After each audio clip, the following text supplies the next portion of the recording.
تو بڑی کامیابی کے لیے یعنی کہ ڈاکٹر بننے کے لیے یعنی امتحان میں کامیاب ہونے کے لیے زیادہ قربانی دینا ہوگی, زیادہ محنت کرنا پڑے گی, زیادہ درد سے گزرنا پڑے گا, تبھی آپ ڈاکٹر بن سکتے ہیں. اور دوسری جانب وہ لوگ جو پڑھتے نہیں ہیں, آوارہ گردی کرتے ہیں, وہ آسانی میں رہتے ہیں, وہ کھیلتے کودتے ہیں, وہ درد سے نہیں گزرتے, تو ان کو پھر اچھا صلہ بھی نہیں ملتا. لہٰذا اگر جنت میں جانا ہے تو درد سے یعنی کہ امتحان سے تو گزرنا پڑے گا, جیسا کہ زندگی کا اصول ہے.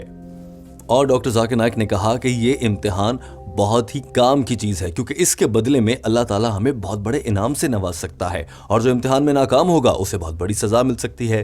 ڈاکٹر ذاکر نائک نے اس لڑکے سے اس موقع پر سوال کیا, اگر میں کہوں کہ آپ کو 2 سیکنڈ کے لیے کوئی درد سے گزرنا پڑے گا, 2 سیکنڈ کے لیے وہ درد برداشت کر لیں, اور اس کے بعد پوری زندگی میں جو مانگو گے وہ ملے گا, جو کچھ مانگو گے, حتیٰ کہ تم یہ کہو گے کہ آج کے بعد ایسا درد نہ دیا جائے, وہ بھی نہیں ہوگا, لیکن صرف 2 سیکنڈ کے لیے درد سہنا ہے اور اس کے بعد زندگی آسان ہو جائے گی, تو کیا تم وہ درد سہ لو گے؟ جواب میں اس لڑکے نے فوراً سے کہا, جی ہاں میں سہ لوں گا, کیونکہ اس 2 سیکنڈ کے درد کے بعد تو زندگی ساری آسان ہو جائے گی. ڈاکٹر ذاکر نائک نے مسکراتے ہوئے کہا, ہاں ایسا ہی ہے یہ زندگی. دراصل عام طور پر اگر آپ دیکھیں آپ کے والد اور آبا و اجداد, ان کی اوسط عمر تقریباً 50-55 سال ہوتی ہے. آپ کی بھی اتنی ہی ہو سکتی ہے, اللہ آپ کو لمبی عمر دے, لیکن اتنی ہی ہو سکتی ہے. تو اس زندگی کے 50 سال امتحان میں یا درد میں رہنا, جو روز آخرت کے بعد شروع ہونے والی زندگی ہے, دائمی زندگی ہے, وہ اس کے مقابلے میں بہت لمبی ہے. اور دنیاوی زندگی کا اگر موازنہ کیا جائے تو یہ تقریباً 2 سیکنڈ سے بھی کم کی زندگی ہے. تو دنیاوی زندگی کے 50 سال میں تھوڑا سا درد اٹھا لینا, جو کہ اصل زندگی کی جو کہ دائمی زندگی ہے اس کا صرف 2 سیکنڈ جتنا بنتا ہے, اس سے بھی کم بنتا ہے, تو یہ تو گھاٹے کا سودا نہیں ہے. اسی لیے انسان کو کہا گیا ہے کہ اس دنیا میں امتحان سے گزر لو. یہ لڑکا اس بات پر بھی کچھ حد تک مطمئن نظر آیا. دوستو ویڈیو کو آخر تک دیکھیے, کیونکہ اس کے بعد اس لڑکے کے ساتھ بہت دلچسپ صورتحال پیدا ہونے والی ہے. اس لڑکے نے فوراً سے یہ سوال کر دیا کہ اچھا یہ سب تو ٹھیک ہے, مگر جس وقت کوئی جرم ہو رہا ہوتا ہے, مثال کے طور پر ایک شخص کسی شخص کا قتل کر رہا ہے اور وہ ناحق اس کی جان لے رہا ہے, اس موقع پر خدا کہاں ہوتا ہے؟ اس موقع پر خدا آ کر قاتل کو روک کیوں نہیں دیتا؟ جواب میں ڈاکٹر ذاکر نائک نے کہا کہ یہ بھی بہت اچھا سوال ہے, لیکن جس موقع پر یہ سب کچھ ہو رہا ہوتا ہے, خدا یعنی کہ اللہ تعالیٰ وہ سب کچھ دیکھ رہا ہوتا ہے, اور اللہ تعالیٰ کے پاس مکمل یہ طاقت اور اختیار ہے کہ اس کو وہیں پر روک دے. لیکن یہ دنیا ایک امتحان ہے, قاتل کا بھی اور مقتول کا بھی. اگر مقتول ناحق قتل ہوا ہے تو اللہ تعالیٰ اس کی بخشش فرمائیں گے اور وہ ایک دن جنت میں جائے گا, اور اگر قاتل نے ناحق کسی کو قتل کیا ہے, جرم کیا ہے, تو وہ شخص جہنم میں جائے گا. جس موقع پر وہ اس کو قتل کر رہا ہوتا ہے, اس موقع پر اللہ سب دیکھ ضرور رہا ہوتا ہے, اللہ روک بھی سکتے ہیں, مگر اللہ ایسا نہیں کرتے, کیونکہ وہ امتحان جاری ہوتا ہے, امتحان کا موقع ہوتا ہے. جیسا کہ عام زندگی میں ایک بچہ امتحان دے رہا اور وہ پیپر میں کویسچن آئے کہ 2+2 4 ہوتے ہیں یا 5 ہوتے ہیں, اور بچہ جواب میں اس کو 5 لکھ دیتا ہے, یعنی کہ 2 + 2 5 ہو جاتے ہیں, یہ جواب غلط ہے. اور جو نگران ٹیچر وہاں پر دیکھ رہا ہے, وہ اس موقع پر بچے کو روک کر نہیں بولے گا کہ تم امتحان میں یہ غلطی کر رہے ہو, یہ 2 + 2 4 ہوتے ہیں, 5 نہیں ہوتے. امتحان کے بعد جب نتیجہ آئے گا پھر پوچھا جائے گا. اسی طرح سے یہ دنیا 2 سیکنڈ کا ایک امتحان ہے, جس میں جو ہو رہا ہے اللہ دیکھ رہا ہے, اللہ اس کو روکنے کا اختیار بھی رکھتا ہے, مگر نہیں, کیونکہ جب روز محشر پر امتحان کا نتیجہ نکلے گا, تب سب کے اعمال سامنے آئیں گے, تو تب بتایا جائے گا. اور اس جواب کے بعد اس لڑکے کے ذہن میں ایک اور انوکھا سوال آ گیا. اس لڑکے نے کہا کہ لیکن اللہ تعالیٰ کو تو سب کچھ پتا ہوتا ہے, تو اللہ تعالیٰ ہم سے امتحان لیتے ہی کیوں ہیں؟ اللہ تعالیٰ کو معلوم ہے کہ مسٹر فلاں گناہ گار آدمی ہے اور اس کو جہنم میں ڈالنا ہے, مسٹر فلاں اچھا آدمی ہے, اس کو جنت میں جانا چاہیے, کیونکہ اللہ کو تو سب کچھ پہلے سے معلوم ہوگا ہمارے بارے میں بھی. اسی طرح سے اللہ تعالیٰ کو جب سب معلوم ہی ہے تو پھر اس امتحان کی ضرورت ہی نہیں رہتی. اس لڑکے نے کہا کہ استاد کوئی بھی ہو وہ اس لیے امتحان لیتا ہے کیونکہ اس کو پتہ نہیں ہے کہ کس طالب علم کی صلاحیت کیا ہے, لیکن اللہ تعالیٰ کو تو سب انسانوں کے بارے میں سب کچھ پتہ ہے, تو اللہ کو امتحان لینے کی کیا ضرورت ہے؟ یہ سوال بھی اس لڑکے کا بہت چبھنے والا اور دماغ میں اترنے والا تھا. ڈاکٹر ذاکر نائک مسکرائے اور انہوں نے کہا کہ یہ سوال بہت دلچسپ ہے, لیکن ذرا سوچئے اس کلاس روم کے بارے میں. مثال کے طور پر 5ویں جماعت کا امتحان ہے اور ٹیچر امتحان لیے بغیر, بچوں کو ایگزامینیشن پیپر دیے بغیر کہہ دیتا ہے کہ تم اور فلاں یہ پاس ہیں اور باقی فیل ہیں. کیا بچے وہ نتائج مان لیں گے؟ اسی طرح سے اللہ تعالیٰ کو سب کچھ معلوم ہوتا ہے کہ فلاں انسان بڑا ہو کر یہ جرم کرے گا اور فلاں انسان بڑا ہو کر یا آج سے اتنے سال بعد یہ بڑا جرم کر رہا ہوگا، لیکن اللہ تعالیٰ اس کو اس سے پہلے تو سزا نہیں دے سکتے، کیونکہ قیامت کے دن یا کسی بھی موقع پر وہ شخص اعتراض کر سکتا ہے کہ میں تو اچھا تھا، مجھ سے امتحان تو لے لیتے، مجھے دیکھ تو لیتے، پھر اس کے بعد مجھے جہنم میں ڈالا جاتا۔ یعنی کہ ایک استاد بچوں کا امتحان لیے بغیر کچھ کو پاس کچھ کو فیل کر دیتا ہے تو پاس ہونے والے تو خوش ہو جائیں گے، اسی طرح سے اللہ تعالیٰ اگر امتحان لیے بغیر ہم میں سے کچھ کو جنت میں بھیج دے گا تو جنت میں جانے والے تو خوش ہو جائیں گے، مگر جہنم میں جانے والے اٹھ کے کھڑے ہو جائیں گے کہ ہم نے تو فلاں جرم ہی نہیں کیا، آپ نے کس بنیاد پر نتیجہ نکال لیا کہ ہم مجرم ہیں اور ہمیں جہنم میں جانا ہے۔ لہٰذا اللہ تعالیٰ اس موقع پر وہ گناہ ہونے دیتا ہے تاکہ بعد میں روز محشر قیامت کے روز جہنم میں جانے والے کوئی اعتراض نہ اٹھا سکیں۔ اور قرآن پاک میں ایک موقع پر یہ ارشاد فرمایا گیا ہے کہ ہمارے اعضاء گواہی دیں گے، ہمارے ہاتھ بولیں گے، ہمارے کان، ہماری ٹانگیں یہ سب بتائیں گے کہ اس شخص نے کیا کیا جرم کیے ہیں، اور جہنم میں جانے والا کوئی بھی شخص یہ نہیں کہے گا کہ اللہ تعالیٰ آپ ہمارے ساتھ ناانصافی کا فرما رہے ہیں اور ہمیں جہنم میں دھکیلا جا رہا ہے، بلکہ وہ یہی کہیں گے کہ ہم سے غلطی ہو گئی، ہمیں ایک موقع اور دے دیں، لیکن اللہ تعالیٰ کہیں گے کہ اب وقت گزر چکا ہے۔ لہٰذا اللہ تعالیٰ کی جانب سے انصاف کیا جائے گا اور وہ ہوتا ہوا نظر بھی آئے گا۔ اور اس کے بعد اس لڑکے نے آخری سوال داغ دیا، اور اس کے بعد جس دلچسپ صورتحال کا ہم نے آپ سے پہلے تذکرہ کیا ہے دوستو، وہ رونما ہونے لگی۔ اس لڑکے نے آخری سوال کیا تھا کہ کوئی شخص ہندو ہو، عیسائی ہو یا مسلمان، اگر وہ اپنے مذہب پر مکمل طور پر عمل کرتا ہے، صحیح طریقے سے عمل کرتا ہے، تو کیا ہندو، عیسائی، مسلمان سبھی جنت میں جائیں گے؟ ڈاکٹر ذاکر نائک نے کہا کہ یہ بھی بہت اچھا سوال ہے، اور صرف اسلام قبول کرنے والے لوگ ہی جنت میں جائیں گے، کیونکہ اسلام کا معنی ہے اپنی رضا کو اللہ کے سپرد کر دینا۔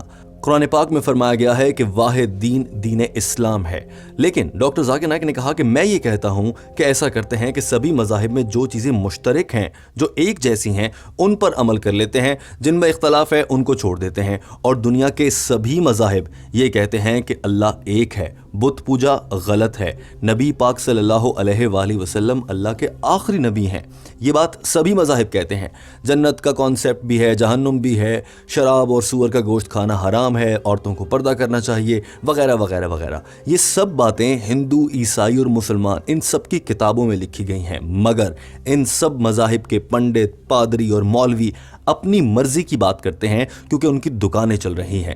ڈاکٹر ذاکر نائک نے کہا کہ میں اسی لیے کہتا ہوں، ہندو ہو، عیسائی ہو، مسلمان ہو، کسی مولوی، پنڈت یا پادری سے نہ سیکھو، خود قرآن پاک پڑھو، خود بائبل پڑھو، خود اپنی مذہبی کتابیں پڑھو، ویدا پڑھو، تاکہ آپ لوگ سیکھ سکیں کہ ان کتابوں میں کیا لکھا ہے، اور ان کتابوں میں ایک اللہ، ایک نبی، آخری نبی صلی اللہ علیہ وآلہ وسلم اور دیگر جو باتیں اسلام کہتا ہے لگ بھگ وہی لکھی ہیں۔ تو میں یہ کہتا ہوں کہ کوئی بھی شخص ان پر عمل کر لے، اور اگر دنیا کا کوئی بھی آدمی ان باتوں پر عمل کرتا ہے تو وہ مسلمان ہی ہے، بھلے اس کا مذہب ظاہری طور پر کچھ بھی ہو۔ مثال کے طور پر میں ابھی آپ سے سوال کرتا ہوں، کیا آپ مانتے ہیں کہ اللہ تعالیٰ ایک ہے؟